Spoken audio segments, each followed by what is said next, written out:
Find that on page 469 in your math workbook. Today's objective is to identify a line of symmetry on a two-dimensional figure. Mita's class is studying the climate and wildlife of Argentina. They are following the activities posted in an online journal by a team of scientists working in Patagonia. Mita's class views photographs of snowflakes shared by the scientists. Analyze the snowflake. Can you find a way to fold the snowflake along a line so that it has two parts that match exactly? How many different ways can you find? Draw the possible fold lines on the snowflake. All right, so we've been tasked with trying to figure out how many different ways we can fold this snowflake. We want to make sure that when we fold our snowflake, that both ends match up. They want to be even on both sides. So if we look down the middle of our snowflake, try to draw a straight line here. If we were to fold going across, those two sides would match up perfectly. Another fold that we could find would be to go this way, side to side.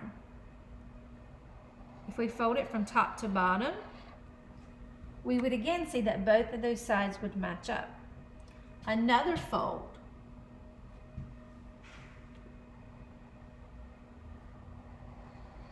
would be this way. We could also fold it this way.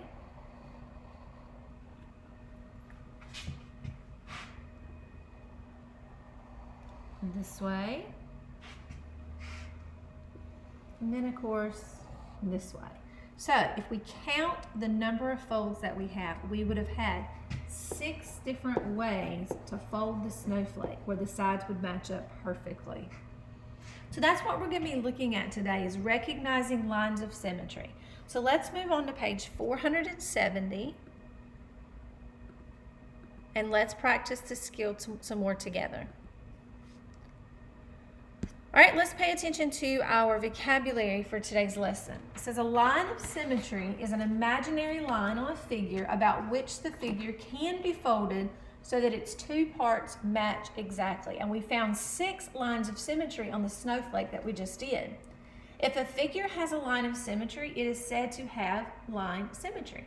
So let's look at build understanding. Number 1, Mita's class is making a display about the seasons in the southern hemisphere.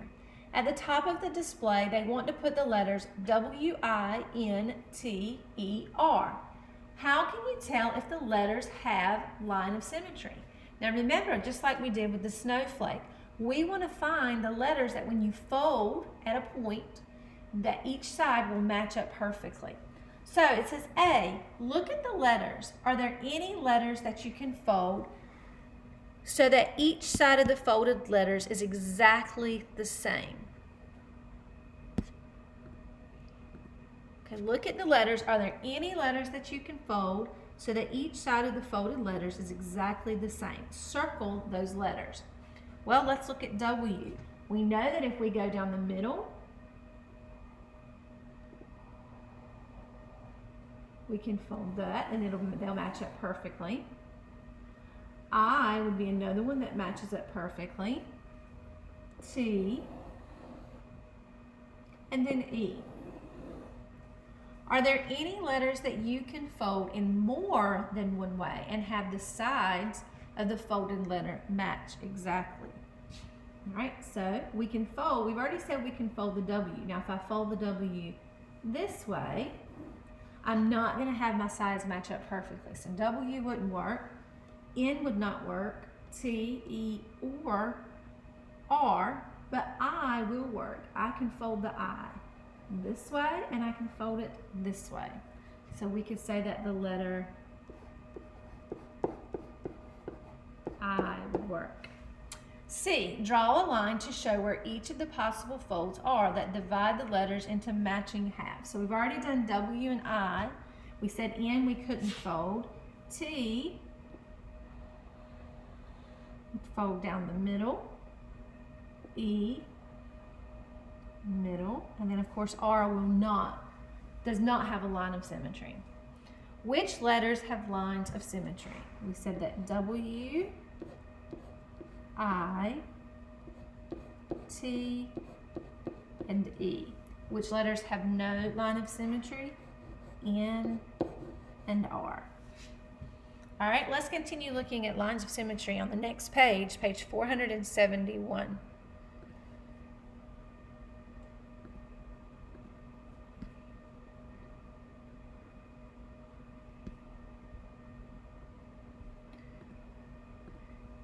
Sonja draws a picture of a lab that is designed for the cold weather in Argentina.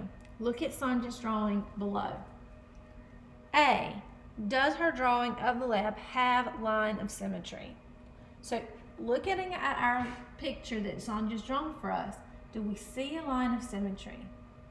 Well, I'm thinking if I go down the middle, and fold them over, I'm not going to have a line of symmetry. If I go down the side, I'm still not going to have a line of symmetry. They're not going to match up. So we're going to say our answer is no. And then they want us to explain why or why not. Well, we can see that if folding going from top to bottom, we're not going to have a line of symmetry because we have a chimney. So we can say the figure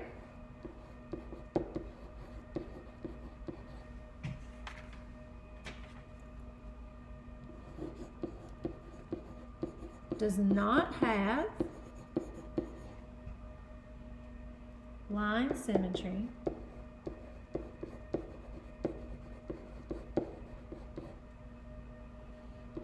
because of the chimney. The chimney stopping our picture from having a line of symmetry.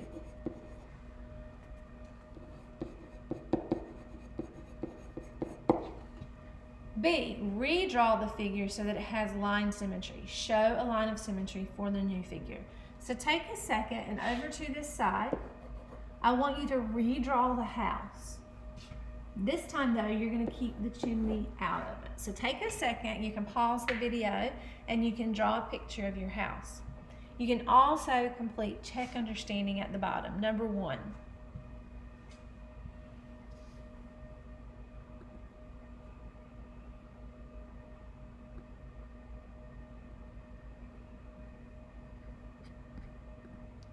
So hopefully at this point you've had a chance to pause the video, you drew a picture of Sonja's house without the chimney to show that line of symmetry, and that you completed check understanding. So let's look at check understanding together.